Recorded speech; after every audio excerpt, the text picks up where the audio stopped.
Hello and welcome everybody, I'm Bavaria and this is Crusader Kings 3. Right here in front of you can see Duchess Elizabeth of Kanyaku. And different from normal, which is when we were campaigning, when we were active somewhere, we find her now, red-nosed, in a tavern, probably already seeing the bottom of whatever barrel she had the tavern owner bring, and in a terrible, terrible mood. Her brother, Suero, has passed away not too long ago in France, fighting Bavarians, which is a very odd story, which is a story that she herself can probably not really explain. I mean, war is busy, war is dirty. You can never really tell who's your enemy until it is too late, but still, he fell in France campaigning for our king. I asked you, of course, who could we blame for this? Who does Elizabeth blame? And I do think I saw a lot of really great suggestions, but the way we're going to see this right now is that she doesn't know who to blame right now. If she did, she wouldn't be a drunkard. If she did, she wouldn't just go on and basically bury herself, right? She would instead try to bury whoever is to blame. Maybe right now she says to herself, maybe if I had campaigned with the king instead of campaigning in Brittany, maybe I could have been at the side of my brother, maybe I could have aided him. But be that as it may, the answer there eludes her, and the answer to who's to blame and what to do eludes her just as well. It is an interesting conundrum that she is in, because she did everything right if we really break it down. She has been a great duchess, a great vassal, and a great marshal. She has been known as a quite decent lady, I think, of Kanyaku, and she has been fair to her brother as well. Remember this. I handed out the Duchy of Armagnac to Duke Bermudo. I didn't need to, mechanically speaking. I wasn't forced to anything, but we valued the, virtue of being a good sibling. And yet, we have been punished like this. I don't know what she will make of this. Currently, we are not going to be blaming anybody, not work against anybody. I think right now, she's just burying herself in a lot of alcohol. Now, before we jump into this, I do want to mention a thing that I think should be fairly important. And that thing is that we're using the mod now that makes it so that there is some holding sprawl. You can see it right here. If a building is created, that building may very well be reflected on the actual map. I think here we can see it quite nicely. You can see the... I don't think you can actually see a port, but you can see this little thing right there, which I have to assume is the barracks maybe, right? And then right here we have the farm, our fell pastures, and then over here I think we see the monastic schools. Anyway, I think this is pretty neat. There are some examples where it doesn't quite properly work, like Toledo here, which I don't think is because of the special graphic. I think this is because they didn't build anything yet that could be depicted, making it so that the mod doesn't work right. So this is a bug, but I don't think it's severe enough to really bother me, because if you look at this, man, it's just so much more lively. It's so nice to see the local agriculture, the vineyards everywhere, and then you go up here to England, for example, and you see these wonderful, wonderful pastures. You see these windmills. If you look at it right here, for example, you see these beautiful windmills. We're going to be playing with this mod. I think it should be worth it. Right, that is just what I wanted to explain there, in case that wasn't clear. Don't be surprised if you see some more action on the map. The other thing I wanted to approach is, why did our brother fight Bavaria? Well, basically, King Lope, who is commanding this army himself, I checked it out, is campaigning against France in the name of Lotharingia. He got involved in Carling disputes, and this is what happens when you do get involved in them. He fought against France, and then Bavaria, called in by Transuranian, they are of the same... Well, actually, no, they're not part of the same family, but the house that now rules Transuranian has been married into House der Mark, which is the ruling family of Bavaria. There you go. And together, they attacked France over Transuranian's claims. I believe it is actually a pretty cool artifact. What was it? He is fighting him for the Girdle of Mary. That is a worthwhile claim, don't get me wrong here. But for some reason, when the Bavarians arrived in France, they themselves said, let's destroy whoever you find. It's difficult, roleplay-wise to really pin the blame here. I think that, mechanically speaking, obviously they were just hostile to one another, marched into each other and had a fight, but roleplay-wise, I almost want to say that either this was a Carling reaction, maybe it was also a plot by Duke Ludolf to say, the Aquitainians have gotten very, very bold, and we must fight them back. We must go against them. We are surrounded by Lotharingia and Aquitaine. They are friends and they are enemies. Let's strike them down while we are in reach. I think that could be something we could interpret into this. Maybe it was just a local spat. The sub-commanders of the armies started engaging, started being hostile towards one another, agitated one another, and that then culminated in the battle. No matter what it was, it's difficult to pin. It's several hundred kilometers away from where we were at the time. And ultimately, it doesn't matter. Our brother is dead.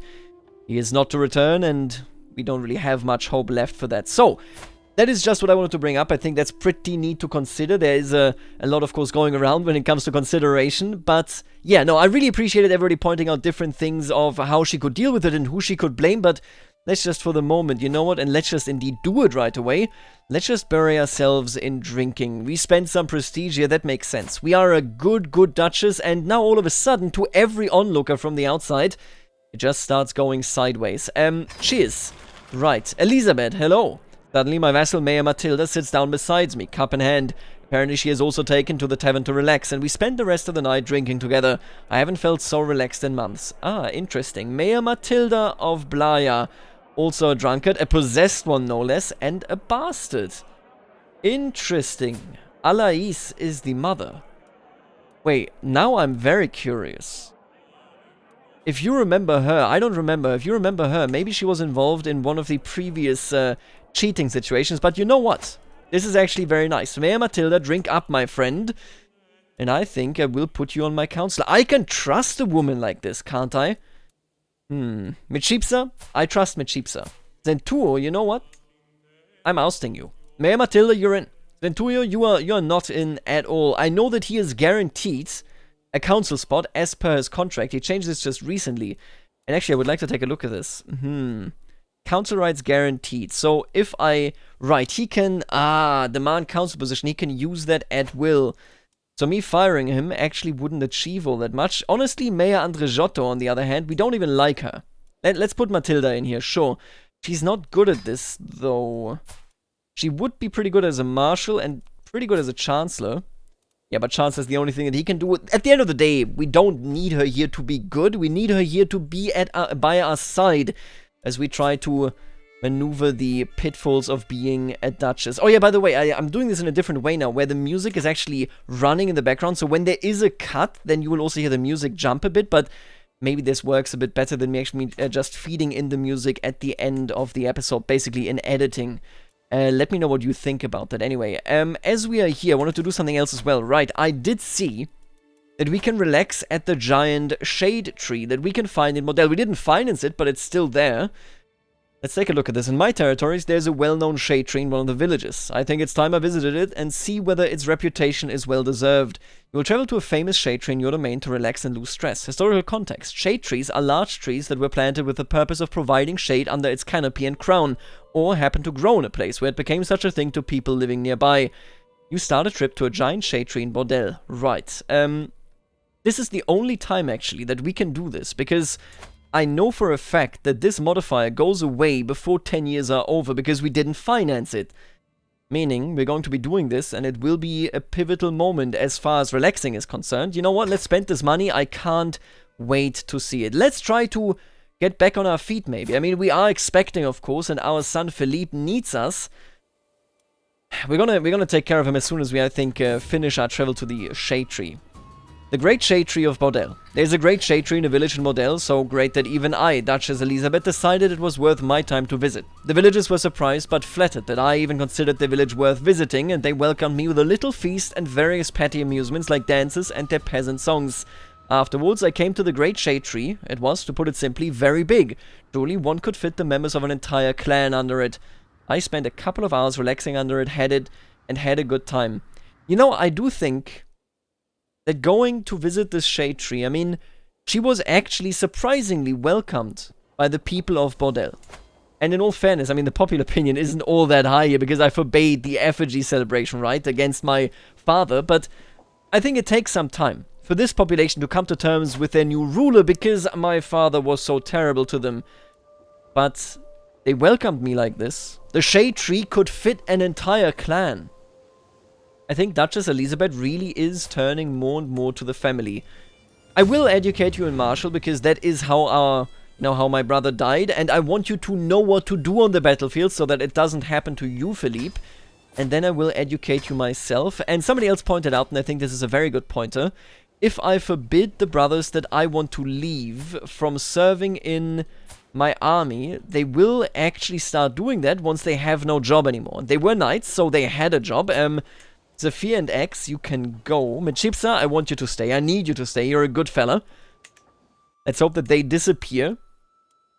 And maybe find a wife somewhere else. I would love for X and Zafir, I'll just say it outright, to have their very own story. You know, let's take a look at you. Captain Abakada, I married him to Captain Tamrust of the Marches of Vasconia. Sorry, actually not of the Marches of Vasconia, to the followers from Kandak, because they are basically protecting, I think, merchants here in the Eastern Mediterranean. Then we have my brother protecting merchants in the Western Mediterranean, and that's how they maybe met. And look at that. They have children. Munoz sadly is sickly, but I mean, what can you do? Very nice. He's making his own story right there. I love to see that. That is such a nice thing when it comes to game events. The comfort of a friend. There are few things I enjoy more than Martin's company. We spend an evenings bothering the servantry, needling them about every small mistake and complaining about every detail. Who knew that petty acts of torment truly was a way of easing a troubled mind? I mean, that's not nice, but interesting. After this short break, I was once again ready to take on my duties. I'm lucky to have a friend like Martin. Spending time with Martin is always good for me. See, I actually really like it. Oh, okay, we're going to take a look at this in a second, but I like the contrast. When our father, when Vea was in his worst moment, when he was rejected and treated like an outcast, he had nobody to turn to. Duchess Elisabeth's brother dies. She feels truly terrible. And she meets Mayor Matilda and Martin, and I think she's recovering, or at least she was until this. Cradled by death. Just one more push, my lady. The baby is almost here. A scream escapes my lips as I bear down for the last time. The pain is everywhere. Too much. Overwhelming. And then it is over. I did it. Is he alright? I barely recognize my own voice. Is it a boy? The midwife does not answer me. Does not even look at me. No. She only has eyes for the unmoving infant in her arms. Why isn't he breathing? Do something. Your daughter was stillborn and I am no longer pregnant. Of course, a husband must be very disappointed, but also fearful for us. I mean, our husband is very, very positive towards us, which I always appreciate. Duke Adalberto is just a good fella. Quite frankly, he's just a good person. Well, this is devastating. She went to that tree, she said to herself, maybe I will find a huge family once, like my father tried to do it, and then she can't give birth to a healthy child, it seems. I think she is on her way to recovery, but she is heavily, heavily hit by this. And she is probably asking herself, what does it mean? Does it mean that I'm cursed? Does it mean that, you know, it's witchcraft going wrong? My father's witchcraft? Maybe at this point she actually starts to doubt her father. Or is it the old, well, Christian God? I think she will use this opportunity, and it feels a bit odd in the sense that, you know, she basically doesn't really know of too many witches that are part of her family. She ultimately isn't that spiritual, but maybe she is trying to turn to spirituality. Yeah, I will host a grand rite, basically just a small family gathering, I guess, and we will see. Maybe something happens during that rite that changes, you know, how she views the world. Grand rite, the full moon rises. As the moon rises in the heavens, heralding his arrival, I can feel my body responding to the strange energies in the air. The silhouettes around the great bonfire are silent, unmoving, waiting for that which is to come. As the host of this gathering, it is up to me to begin the ritual. I will, we could read from an ancient grimoire, we could play some tricks and sounds and shadows, rely on my charisma and improvise. I think I'll just read from ancient grimoire. I need ancient wisdom, right? That is something that she definitely would be a fan of. The old words are strange, yet they speak to me on an instinctive level. They weave an enchanting pattern, full of beauty and promise. My guests are utterly spellbound. As I close the grimoire with a dramatic gesture, their cheers erupt through the glade. Now that the main ceremony is finished, my guests and I are free to worship as it pleases us. And right, Bermudo is of course here, our half-brother.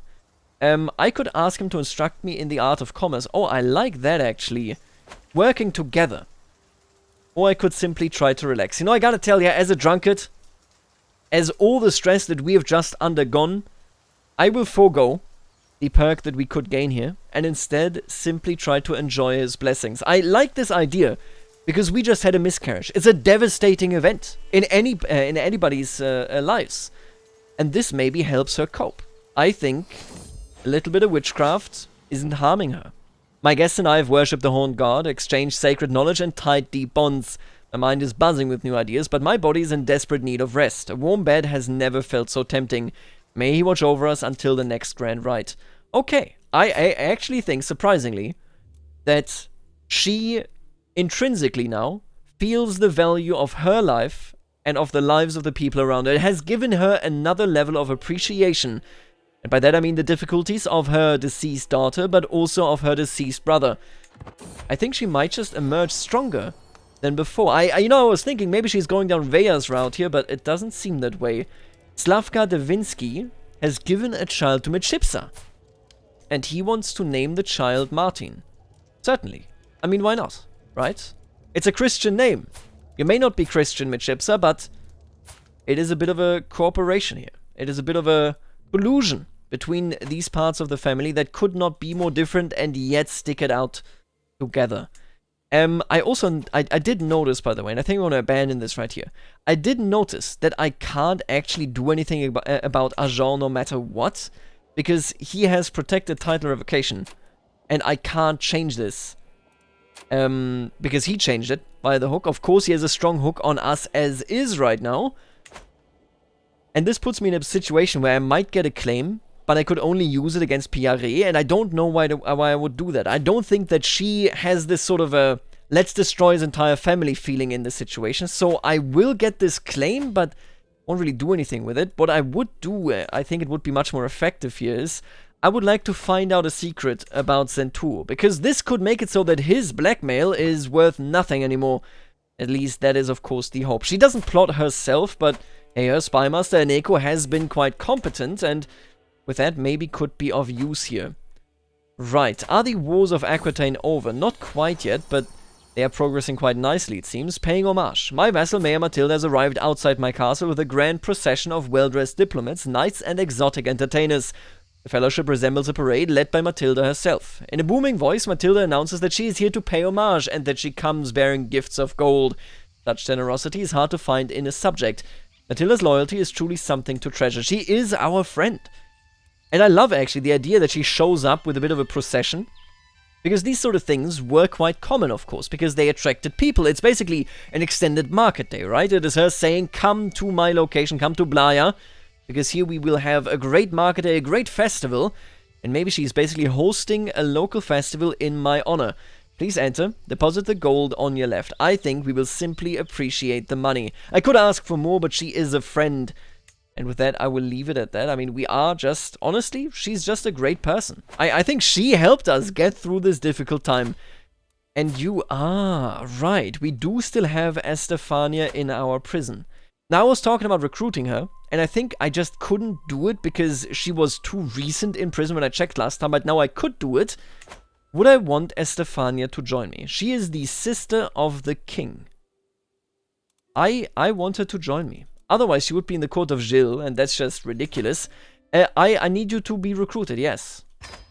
I need you to stay in my court, and let's make the best of this. Oh, and we actually discovered bailiffs, which is great for us. We can now have a bigger domain. I could just build a castle, basically. That's the way this works. Chronicle writing will soon be done as well, giving us CB prestige costs minus 10%, and can use individual de jure duchy casus belli. Very, very nice. And then he is now going for coinage, it seems. Oh, this is actually exposure. Where's it coming from? We should see this somewhere here, right? Galicians. Ah. So this is interesting. Gameplay-wise, there's no impact here. But I want to use this basically to say that we are clearly trading. There's some sort of interaction going on with the Galicians. Not last, with the folks under Prince Hassan Mohammedes of Batalyavs, and of course, Malik Yahya ibn Muhammad of Batalyavs. So the folks that live right here in the west, in Algarve, Andalusia, in the west of Andalusia, and that are actually Muwaladi. I like this because this influence could also be a connection further to my siblings and maybe further just to Iberia in general. Let's keep that in mind. I think this is a big, big roleplay step that we can utilize as we go. And you know what? I'm going to build up. I think I'm going to recruit another one here. We could do armored footmen. Let me just take a look around. You got armored footmen and light horsemen. We already counted the light horsemen. I don't think we counted the armored footmen. They are heavy infantry, and if I'm not wrong, that means we should probably be getting skirmishers, right? What is Volta infantry? What the hell is that? Wait a minute. Is that a special type of infantry we get because of mountaineers? I don't think it is.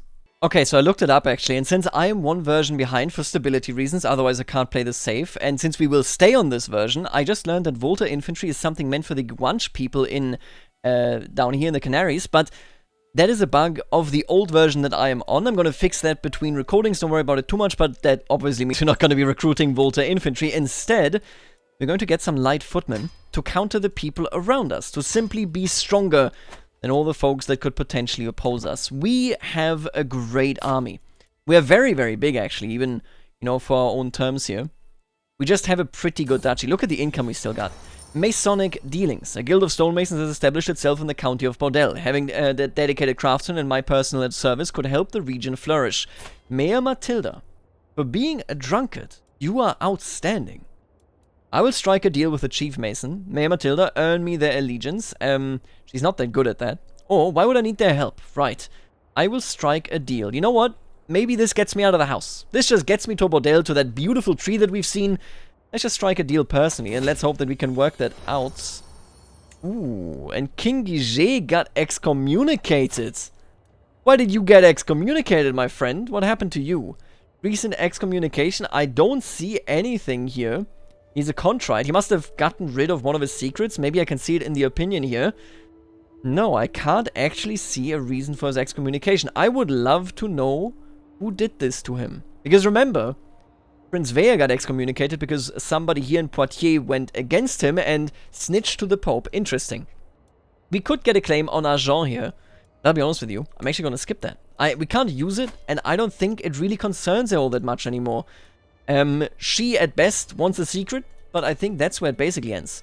Let's take a look at whether we succeed. It doesn't look that way. You insult me and my entire profession, my lady. The chief mason is not at all pleased with the offers I'm willing to make. In fact, prices are on the rise. Simply the cost of labor, of course. I'm sure the Duchess understands. I could overpay here, basically, which will give us building construction modifiers. Oh, the county serves me, and so will the guilds. You know what? Yeah. No, that is definitely her. She's not a rude person or a terrible person, but she is a ruler that wants to be respected, and if that respect isn't given, she will take it. Let's take a look at this. After laborious preparations, I was finally able to spend some time alone with Duke Bermudo. I was glad to have this opportunity to strengthen our familial bonds, and by the end of the dinner, I was absolutely certain that my half-brother felt exactly the same. We are closer than ever. So at least that worked out. Duke Bermudo VS is our friend now as well. I guess that we really have to stick together, all things considered. And he remarried, by the way. Yeah, of course, his old wife died, and now Duchess Juliana of Armagnac. Oh, she is a Bonifazi as well, the daughter of Provence. If that isn't interesting, then I don't know what is. Right, our husband has a claim on Provence, and isn't that just interesting? Wow, okay, you have a lot of allies, Bermudo. You're in a very strong position, I have to tell you this much. I think what we're going to be doing here is, I could technically declare war against King Guiget and depose him, which would put King Lope on the throne. Oh. That is why he got excommunicated. I was actually blind. I didn't see this war. Of course you get excommunicated if you declare war on the Pope. Are you crazy? Are you out of your mind? Right. No, I'm gonna leave that be for the moment. It's an interesting basically web here, I think, of alliances inside of Aquitaine. And once Italy falls into Aquitaine, we have all these externals that nobody really have relationships to. Maybe that will be good fodder for our armies. That's interesting. We also should definitely repair these things. Man, that is an expensive candy jar. I'm not sure whether I'm going to repair that. The crown of Basconiaco is much more important to me. Yeah, I'm gonna repair this right away. 60 years to go. That crown is going nowhere. Now, what is this? Espionage Deviancy. While performing his duties as my spy master, Neko has uncovered a secret held by my cousin Count Centuro. The ways in which he seeks pleasure is revolting for any decent man to even think of, and yet he is not merely willing, but eager. It feels so unnatural and sickening. No, it is unnatural and sickening. No, an offense against God.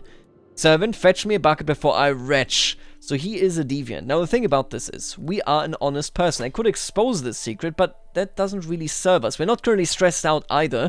And she is not somebody that just exposes things because, you know, it's basically like a reflex. It's just that she generally is an honest person. I think, for the moment, I would like to try and blackmail him. Once we have strong hooks on one another, he can't act against me. Yes, it will stress me out slightly, but Again, remember why we're doing this in the first place. It is something that we do to protect our family. I've gained this hook on him now, which makes it so that I believe he can't do anything anymore, right? Yeah, and I still can't do this because it has been changed recently, of course, but I'm pretty sure... Doesn't this invalidate... Oh, it doesn't invalidate his hook. See, I was hoping it would simply and literally invalidate his hook. They could demand payment, I suppose. I mean, that's always nice, but... No. I need this hook to act against him should he act against us. This is nuclear warfare. This is mutually assured destruction mad right here. Let's just keep this hook. Sure. Oh, what is this? Romance, declaration of love.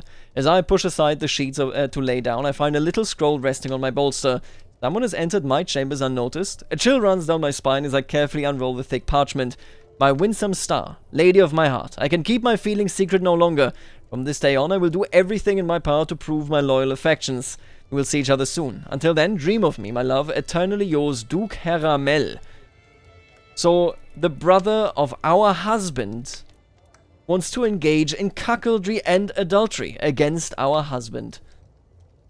See, I don't agree with that at all. What you're doing is damaging families. Duchess Andakina is also, of course, related directly to me. I find this to be revolting. I will tell you right now to abandon this, and there's a bug here, but to abandon this foolish endeavor, and I will remember this. Maybe your brother would be better on this throne. Although, of course, it must be said, right now we can't actually do that, because I'm pretty sure, yep, that we have an alliance. You're not a good person, Duke Caramel. You are not a good person at all. And another child has been born to Michipsa. Honestly, I love that. Welcome to the world, Jill. You know, honestly, Jill is a bad name. Why don't you name him something else, yeah? What about an ancestor, maybe? Lope? Sure. Lope sounds significantly better to me than Jill.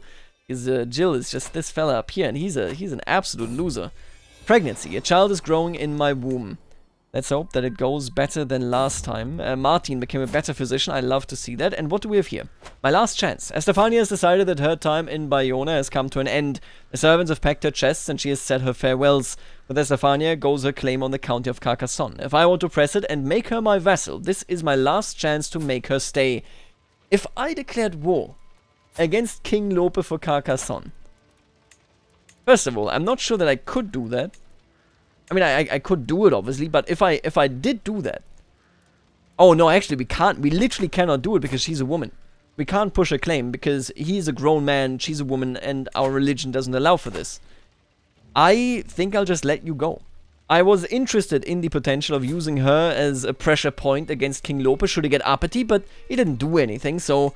Yeah, good luck, Princess Estefania. You will be remembered as a pretty okay person, I think.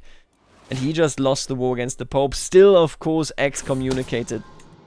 Ooh, what is this? We have a new hybrid culture. Dalmatian. Oh, I like that. It is a hybrid culture between Croatian and Italian.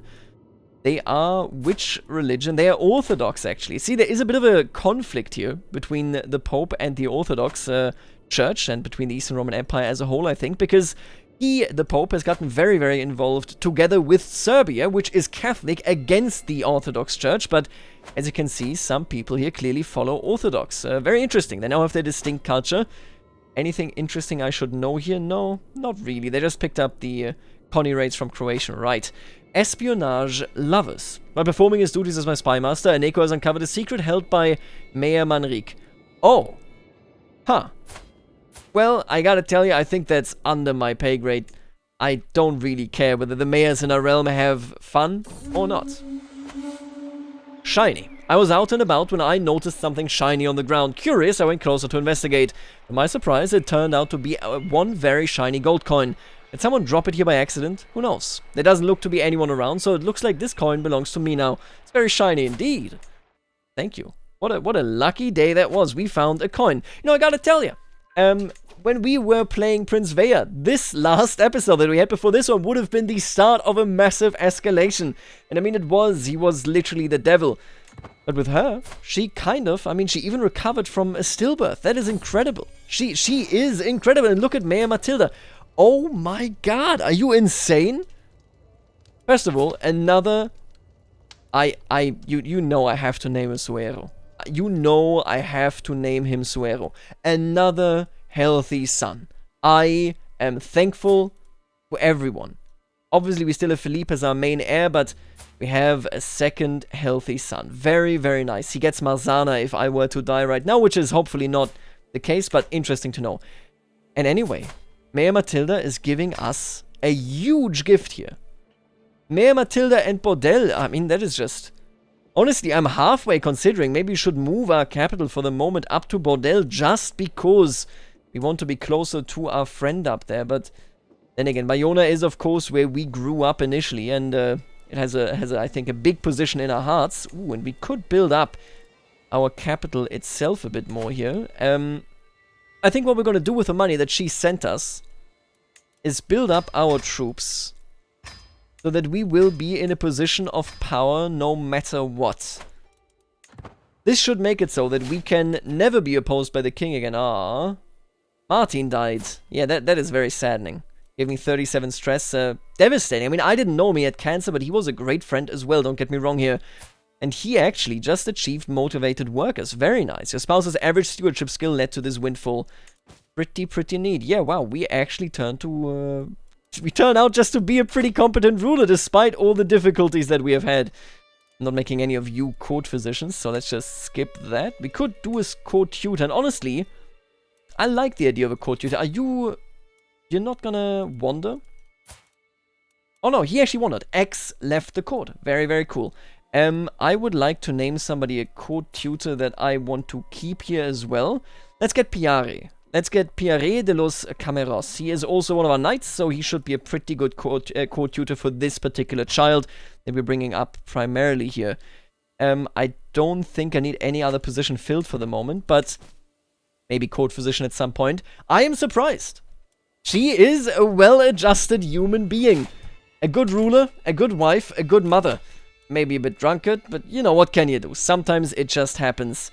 And as it stands, honestly, I'm almost tempted. You know, we were talking about Marshall, of course, going towards Gallant, but I'm tempted to maybe switch towards diplomacy and family. I'm gonna obviously invest this right here. I think it is my domain. Yeah, she's still greedy no matter how you look at it, right? And then I'm going to switch towards family focus. Yeah, it's bypassing all of the benefits we get from our martial education and such that, you know, gives us more education or more XP right there, but she just loves her family. That is all she wants to do. She has undergone so many losses, and now is her time to just enjoy life, at least a little bit. And I think she's doing that. Hearts and minds. My nephew Duke Vea has lately been telling me how impressed he is with the generosity of Eneko. Apparently it came through for him when he needed it the most. Eneko helping Vea. Impressive, in a way. Interesting. I didn't realize Duke Vea II was gay. Maybe he's taking some interest in that. Who knows? That's cool. They're friends. This is family. We stick together. Do you need money? Nephew. You don't need any money. At least I don't think so. But as we are taking care of our family, as we are building up our army, we just became the dynasty head of the Vasconia dynasty. And man, this is an interesting thing. Obviously, we're not the Queen of Aquitaine. We're not the Queen of anything. We're just the Duchess. But we are extraordinarily powerful, and maybe more importantly, we are somebody that probably most of the family is simply looking to for advice. Let's take a look at how many active families we actually have here. Wow, I'm impressed. 1, 2, 3, 4, 5. We have 5 active families that hold land, and then we still have some families that still are active, that still exist, right? But very interesting. Actually, only 2 here do not have any family. This one is, yeah, doesn't have a name either, but this one was the original family, I believe. And then Galendit. Very, very cool. Very neat to see, actually. Oh no, the Vasconia family was the founding house. We are actually keeping it together quite well here, I would say. And this now puts us in a position where, I mean, I'm not gonna exploit this too much, because obviously that's not what we do here, but it puts us in a position where we could have the dynasty banner, where we could claim the title of the kingdom. We could claim Navarra for all we care. It's very interesting, because we could engage in some shenanigans with this. But honestly, I'll sleep on this, I'll take a look at this, and we'll see whether it's something to do as the head of the dynasty. But I think this really does showcase that people respect us even outside of our domain. I like it. I like this story for Duchess Elizabeth so far. She simply is a genuinely good character. Let's see where she goes in the future. I'll see you then. Later, alligator.